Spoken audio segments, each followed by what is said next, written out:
Hello friends, welcome back to our YouTube channel Vidya Mahasagar. पिछली video में हमने न्यूक्लियर चैप्टर के कुछ इंपॉर्टेंट टॉपिक्स पढ़े थे। अब हम कुछ और इंपॉर्टेंट टॉपिक्स की ओर बढ़ेंगे। आज हम पढ़ेंगे कुछ आगे के टॉपिक्स। तो बढ़ते हैं आज की वीडियो की तरफ। उससे पहले अगर आपने हमारे चैनल को सब्सक्राइब नहीं किया है तो प्लीज़ चैनल को सब्सक्राइब कर लीजिए ऐसे ही इंपॉर्टेंट वीडियोज़ के लिए।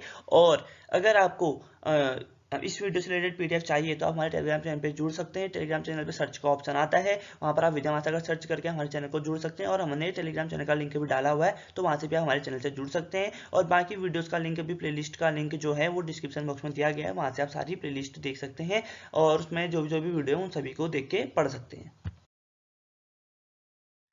पहला आता है कैथोड रेज। कैथोड रेज अब होती क्या है? When a potential difference of 10 to 15 kilowatt is kilovolt is applied across the two electrodes of a discharge tube and pressure is reduced to 0.01 mm of mercury। यानी कि जब भी कोई potential difference 10 से 15 किलोवोल्ट का अप्लाई किया जाता है दो इलेक्ट्रोड्स के बीच में, डिस्चार्ज ट्यूब के बीच में, और जहां पर प्रेशर जो है वो रिड्यूस कर दिया जाता है 0.01 मिलीमीटर के वहां पर, the rays known as cathode rays. तब जो रेज कहलाते हैं उन्हें हम कैथोड रेज कहते हैं। Are emitted from the cathode. तब हम उन रेज जो यहाँ से कैथोड से एमिट होती हैं उन रेज को हम कहते हैं cathode rays. These rays are independent of the nature of the gas in the discharge tube and their direction of propagation is not affected by the position of the anode। अब ये जो raise हैं ये क्या होते हैं? Independent of the nature of the gas होती है इन द डिस्चार्ज ट्यूब, और उनकी जो डायरेक्शन ऑफ प्रोपोगेशन होती है कि किसी भी पोजीशन, एनोड की पोजीशन से ये डिफ्लेक्ट अफेक्ट नहीं होती है।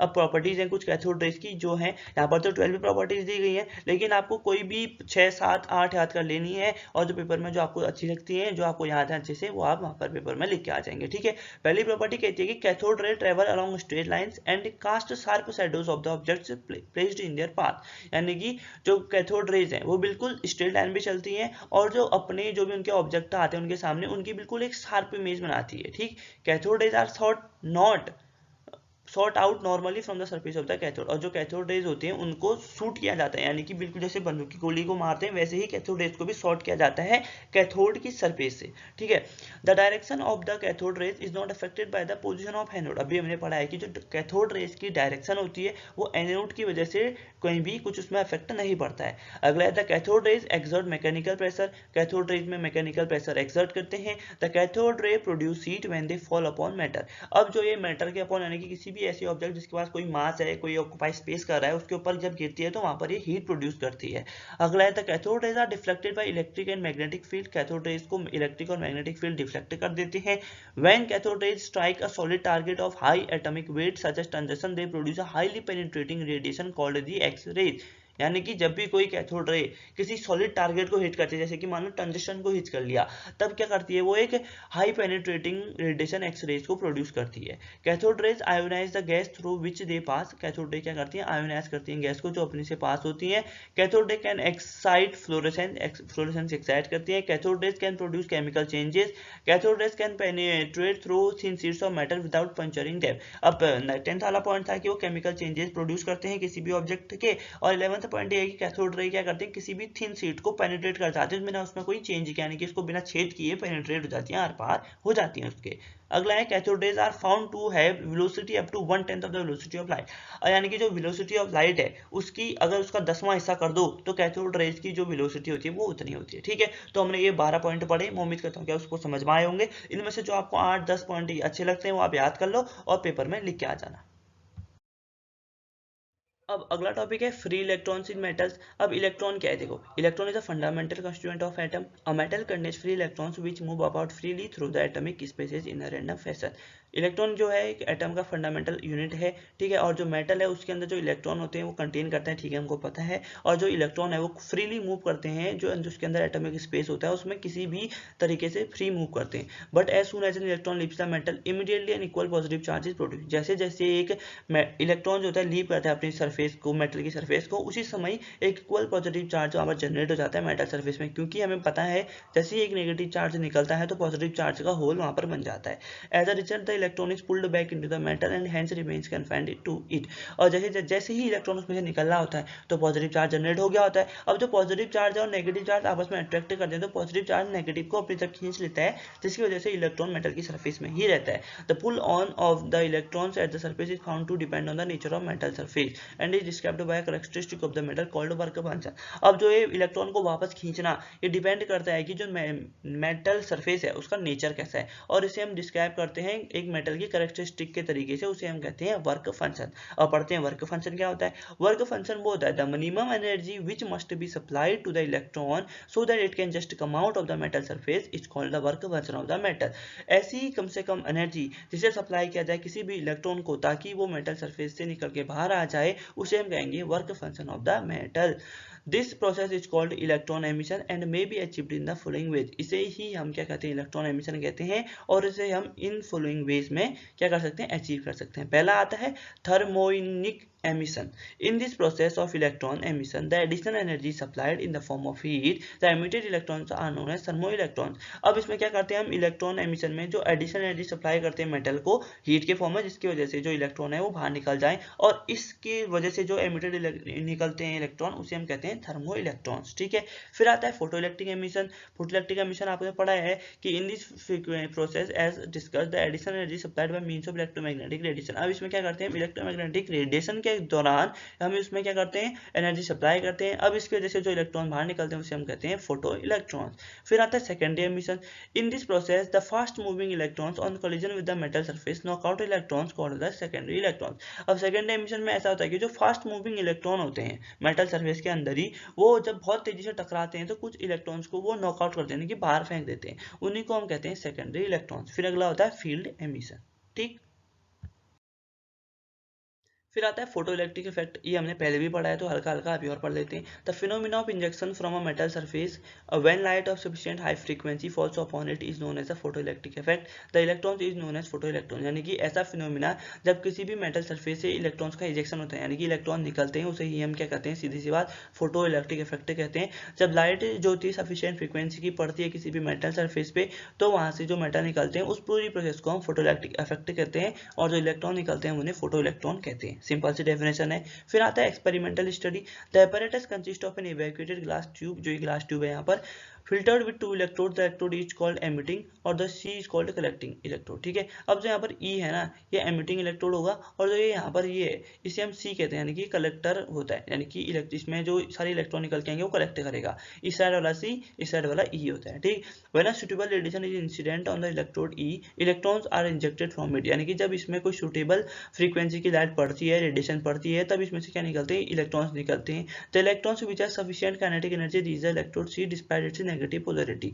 अब जो इसमें ये नेगेटिव है, सी का नेगेटिव और इलेक्ट्रॉन भी नेगेटिव है। अब जो इलेक्ट्रॉन होते हैं वो इतनी उनके पास इतनी हाई काइनेटिक एनर्जी होती है कि वो सीधे से जाके सी पे क्या होते हैं, जम जाते हैं। ठीक है, जबकि दोनों के पास नेगेटिव पोलैरिटी होती है, लेकिन इसमें ही जाके कलेक्ट हो जाते हैं। ठीक, the potential difference between the two electrodes acts as a retarding potential. अब दोनों के बीच का जो पोटेंशियल होगा उसे हम रिटार्डिंग पोटेंशियल की तरह वहां पर एक्ट करता है। As the collecting electrode is made more and more negative, fewer and fewer electron will reach the cathode. यानी कि जो कलेक्टिंग इलेक्ट्रोड है उसे बहुत ही ज्यादा नेगेटिव बनाया जाता है, जिसकी वजह से बहुत ही कम वहां पर कैथोड में पहुंच पाते हैं। The photo electric current recorded by the emitter will fall.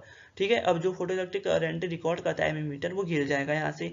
In case the retarding potential equals we not, अगर जो रिटार्डिंग पोटेंशियल है वो वी नॉट के बराबर हो गया तब हम कहेंगे कि यहाँ पर एक स्टॉपिंग पोटेंशियल जनरेट हो गया है। No electron will reach the cathode, उसके बाद कोई भी इलेक्ट्रॉन कैथोड नहीं पहुंच पाएगा। And the current will become zero, और जो करंट है जितनी भी जनरेट हो रही थी स्टॉपिंग पोटेंशियल के बाद जो करंट हो जाएंगे वो भी जीरो हो जाएगी। In such a case the work done by stopping potential is equal to the maximum kinetic energy. अब इसमें जो होगा, जो टोटल वर्क डन होगा स्टॉपिंग पोटेंशियल के द्वारा, वो बराबर होगा आपका maximum kinetic energy of the electron, यानी कि E V nought equal to half M V square max. अब उसके बाद आता है laws of photoelectric emission. The emission of photo electron takes place only when the frequency of the incident radiation is above a certain value. अब जो emission होता है photo electrons का वो तभी होता है जब जो इंसिडेंट रेडिएशन होती है एक फ्रीक्वेंसी क्रिटिकल वैल्यू, यानी कि एक मिनिमम फ्रीक्वेंसी से ऊपर जब फ्रीक्वेंसी होती है तभी हम क्या लिखते हैं, फोटो इलेक्ट्रिक एमिशन लिखते हैं, यानी कि थ्रेशोल्ड फ्रीक्वेंसी। ठीक है। The critical value of frequency is known as threshold frequency for the matter of the emitting electrode. अभी नाम हो गया, यानी कि वो फ्रीक्वेंसी, वो मिनिमम फ्रीक्वेंसी जिसके नीचे कोई भी फोटोइलेक्ट्रिक एमिशन टेक प्लेस नहीं करेगा, उस फ्रीक्वेंसी को हम कहते हैं थ्रेशोल्ड फ्रीक्वेंसी। अब थ्रेशोल्ड फ्रीक्वेंसी से हल्का सा ऊपर भी वाली फ्रीक्वेंसी मिल गई तो इलेक्ट्रॉन एमिट कर जाते हैं। ठीक। दूसरा पॉइंट है the emission of photo electron start as soon as light falls on metal surface. जैसे ही मेटल सरफेस पे लाइट पड़ती है वैसे ही इलेक्ट्रॉन एनर्जी एब्जॉर्ब करते हैं और वैसे ही फोटो इलेक्ट्रॉन से निकलना शुरू हो जाते हैं मेटल सरफेस से। The maximum kinetic energy with which an electron is emitted from a metal surface is independent of the intensity of the light and depends only upon its frequency। जो maximum kinetic energy है तो जो कि एक electron में emitted electron में हो सकती है मेटल सरफेस में, वो किसी भी तरीके की इंटेंसिटी ऑफ लाइट और से इंडिपेंडेंट होती है और वो सिर्फ अपनी फ्रीक्वेंसी पे ही डिपेंड करती है। ठीक। The number of photo electrons emitted that is photoelectric current is independent of the frequency of the incident light and depends on upon its intensity. वो चीज अब बात करेगी जो फोटो इलेक्ट्रॉन है, जो एमिटेड फोटो इलेक्ट्रॉन है, वो किसी भी तरीके की फ्रीक्वेंसी से डिपेंड नहीं करती हैं, सिर्फ अपनी इंटेंसिटी पे डिपेंड करती हैं। अब आता है photoelectric cell. A photoelectric cell is an arrangement which converts light energy into electric energy. Photoelectric cell एक इस टाइप का सेल है जो फोटो लाइट एनर्जी को इलेक्ट्रिकल एनर्जी में कन्वर्ट करते हैं। Photoelectric cells are of following three type, तीन टाइप के होते हैं। पहला है photo emissive cells, photovoltaic cell, photo conductive cells. अब फोटो एमिसिव सेल में बी ऑफ वैक्यूम और ग्लास फील्ड टाइप। अब जो फोटो एक एमिसिव सेल होता है वो वैक्यूम टाइप भी हो सकता है। ठीक है, जिसका इमेज यहाँ पर आप देख सकते हैं। ठीक है, सबसे पहले फोटोइलेक्ट्रिक सेल पढ़ा हमने। फोटोइलेक्ट्रिक सेल क्या होता है? एक ऐसा अरेंजमेंट है जो लाइट एनर्जी को इलेक्ट्रिक एनर्जी में बदलता है। ये तीन टाइप का होता है, फोटो एमिसिव, फोटोवोल्टिक और फोटो कंडक्टिव सेल्स। अब देखो ये डायग्राम और इसके बारे में तो हमने पढ़ लिया कि फोटोइलेक्ट्रिक सेल जो लाइट एनर्जी को इलेक्ट्रिकल में कन्वर्ट करता है, और ये तीन टाइप का होता है, फोटो एमिसिव, फोटोवोल्टिक और फोटो कंडक्टिव सेल्स। अब सबसे पहले हम वर्किंग पढ़ते हैं फोटो एमिसिव सेल्स की। It consist of two electrode, दो इलेक्ट्रोड होते हैं इसमें। ठीक है, एक इलेक्ट्रोड, दो दूसरा इलेक्ट्रोड। ठीक है, और कैथोड सी हो गया, एंड एनोड इंक्लोज, और यहाँ पर एक एनोड भी हो गया। इन्हें हाईली इलेक्ट्रिक ग्लास बल्ब, ठीक है, ग्लास बल्ब भी होता है यहाँ पर। The cathode C is semi cylindrical plate, एक ये आधा सिलेंड्रिकल शेप का प्लेट होता है, coated with a photo sensitive material such as layer. उसमें एक लेयर लगी होती है फोटो सेंसिटिव मटेरियल की। This is called de Broglie relation of caesium deposited on silver oxide. इसे हम कहते हैं जो डी ब्रोगली का रिलेशन है, सीजियम डिपोजिट है सिल्वर ऑक्साइड पे। ठीक है, the anode A is in the form of a wire, जो एनोड है वो वायर की फॉर्म में है, सो that it does not obstruct the path of the light falling on the cathode, ताकि वो किसी भी लाइट को रोके ना जो कैथोड पे पड़ रही होगी। When light of frequency above the threshold frequency for the cathode surface is incident on the cathode, photo electrons are emitted. अब सीधी सी बात है, फोटो इलेक्ट्रिक इफेक्ट हुआ जब लाइट फ्रीक्वेंसी थ्रेशोल्ड फ्रीक्वेंसी से बड़ी हुई, जो कैथोड सरफेस पे पड़ रही है, तो वहां से क्या हुआ, कैथोड से फोटो इलेक्ट्रॉन्स निकलना शुरू हुए। ठीक है, निकले। If a potential difference of about 10 volt is applied between the anode and cathode, the photo electrons are attracted towards the anode. अब कैथोड और एनोड के बीच में 10 वोल्ट का क्या लगा दें हम, पोटेंशियल डिफरेंस लगा दें। जो फोटो इलेक्ट्रॉन्स एमिट हुए कैथोड से वो एनोड की तरफ अट्रैक्ट हो जाएंगे, and the micrometer connected in the circuit will record the current. अब वहां से इलेक्ट्रॉन निकल के जब एनोड पे आएंगे तो जो माइक्रोमीटर है वो अपने पे क्या करेगा, करंट शो करेगा। ठीक है, अब आती हैं application of photoelectric cells. Application को आप ऐसे भी समझ सकते हो, यूजेस कहाँ कहाँ यूज होता है। पहला है, it is used in television studio to convert the light and shade of the object into electric currents for transmission of picture. ठीक है, पहली बात तो ये टेलीविजन स्टूडियो में यूज होती है, जो आपको टीवी में दिखते हैं, डिफरेंट टाइप्स ऑफ कैरेक्टर्स दिखते हैं, उन सभी को फॉर्म करने में ये चीजें यूज होती हैं। ठीक है, दूसरा है, it is use in photographic camera for automatic adjustment of aperture. अब आपने देखा होगा जब भी आप फोटो खींचते हो तो कभी कभी कुछ खाली हो जाती है, कुछ धुंधली टाइप की फोटो जाती है, लेकिन फिर कुछ ही टाइम बाद ऑटोमेटिक एडजस्ट हो जाता है, तो उसे कहते, वो जो एडजस्ट होता है वो इसी की वजह से होता है। ठीक है, अपर्चर का फोटोइलेक्ट्रिक सेल्स की वजह से खुद ऑटोमेटिक एडजस्ट हो जाता है। अगला है, it is used for automatic counting of the number of persons entering a hall और स्टेडियम एक्सेट्रा। ठीक है, अब ये उसके लिए भी यूज हो सकता है कि जैसे एक हॉल है उसमें बहुत सारे लोग जा रहे हैं, स्टेडियम में बहुत सारे लोग जा रहे हैं, उनको ऑटोमेटिक खुद ही गिनती करने के लिए इस चीज का भी यूज किया जा सकता है। It is used for automatic switching off street lights and traffic signals, और इसे हम ऑटोमेटिक स्विच होते हैं, जो रेड से येलो होता है, येलो से ग्रीन होता है, फिर ग्रीन से रेड हो जाता है, वो ऑटोमेटिक जो स्विचिंग होती है वो इसी फोटोइलेक्ट्रिक सेल्स की वजह से होती है। अगला, it is used for raising a fire alarm, fire alarm को रेज करने के लिए, यानी किसी भी हॉस्पिटल, बिल्डिंग, फैक्ट्री, कहीं भी आग लगी तो फायर अलार्म बजाना है, वो कैसे वो कैसे बजाएं, वो फोटोइलेक्ट्रिक सेल्स की मदद से हम यूज करके उसको बजा सकते हैं, ठीक है। It is use in burglars, arms for houses, bank and treasures. और इसे हम वैसे भी यूज कर सकते हैं, जैसे आपने अपने घर में ही लगा दिया फोटोइलेक्ट्रिक सेल का एक डिवाइस लगा दिया, तो कोई भी चोर मान लो आपके घर में घुस गया तो एक जो अलार्म है वो बच जाएगा, जिससे आप सतर्क हो जाओगे कोई ना कोई तो हमारे घर में घुसा है वाली बात, ठीक है।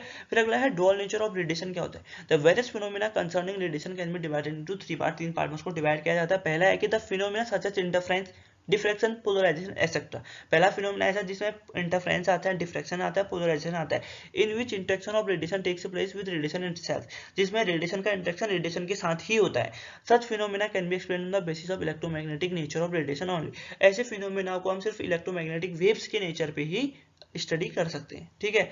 दूसरा है the phenomena such as photoelectric effect. दूसरा जो ऐसा फिनोमेना जो फोटोइलेक्ट्रिक इफेक्ट है, जैसे कॉम्पटन इफेक्ट हो गया। कॉम्पटन इफेक्ट तो अभी आपके उसमें नहीं है, जब हायर स्टडीज पढ़ोगे तब कॉम्पटन इफेक्ट आपको उसमें आता है। In which interaction of radiation takes place with matter, इसमें जो रेडिएशन का इंटरेक्शन होता है वो मैटर के साथ होता है, ठीक है। Such phenomena can be explained on the basis of quantum nature of radiation. इसे हम क्वांटम नेचर ऑफ रेडिएशन के ऊपर एक्सपीरियंस कर सकते हैं या फिर हम उसको समझ सकते हैं। The phenomena such as rectilinear propagation, reflection, refraction etcetera. अब जो रेक्टिलिनियर प्रोपोगेशन हो गया, रिफ्लेक्शन हो गया, रिफ्रैक्शन हो गया, इसमें जो इंटरेक्शन होता है रेडिएशन का, takes place with radiation nor of radiation with matter. इसमें जो रेडिएशन होता है वो रेडिएशन के साथ ही टेक्स प्लेस करता है, ठीक है। उनका जो इंटरेक्शन होता है वो नहीं होता है, takes in which neither the interaction radiation takes place with radiation nor. अच्छा, इसमें ये है कि जो रेडिएशन है ना ही वो रेडिएशन के साथ इंटरेक्ट करता है, ना ही वो मैटर के साथ इंटरेक्ट करता है, ठीक है। जबकि इंटरफेरेंस डिफ्रैक्शन में था कि वो रेडिएशन के साथ इंटरेक्ट कर रहा था। कॉम्पटन इफेक्ट वाले में था कि वो मैटर के साथ इंटरेक्ट कर रहा था, लेकिन रिफ्रैक्शन में वो किसी के साथ भी इंटरेक्ट नहीं करता। Such phenomena can be explained on the basis of either of two natures of the radiation. अब हमें इसे डिपेंड करता है कि हम कैसे इसको समझना चाहें, वैसे हम इसको रेडिएशन के दो नेचर पे इसको समझ सकते हैं, ठीक है। तो दोस्तों आज की वीडियो में ये कुछ इंपॉर्टेंट टॉपिक्स थे। मैं उम्मीद करता हूँ कि मैंने आपको अच्छे से समझाए होंगे और आपको अच्छे से समझ में भी आए होंगे और आपने इनके नोट्स बना लिए होंगे, ठीक है। अगर आपको नोट्स चाहिए तो हमारा टेलीग्राम चैनल से ले लीजिए, जिसका लिंक डिस्क्रिप्शन बॉक्स में दिया गया है। और अगर आपको प्लेलिस्ट की पुरानी वीडियोस भी देखनी है तो प्लेलिस्ट का लिंक भी डिस्क्रिप्शन बॉक्स में दिया गया है, ठीक है। अगर आपको वीडियो पसंद आए तो लाइक करें, शेयर करें, कमेंट करके बताएं कि आपको वीडियो कैसी लगी। चैनल को सब्सक्राइब जरूर कर लें ऐसे ही इंपॉर्टेंट वीडियोज़ के लिए। तब तक के लिए 2 गज की दूरी, मास्क है जरूरी, अपना ध्यान रखें, अपने घर वालों का ध्यान रखिए, आसपास आप सही बनाए रखें। मिलते हैं नेक्स्ट वीडियो में, तब तक thanks for watching, take care, जय हिंद, जय भारत।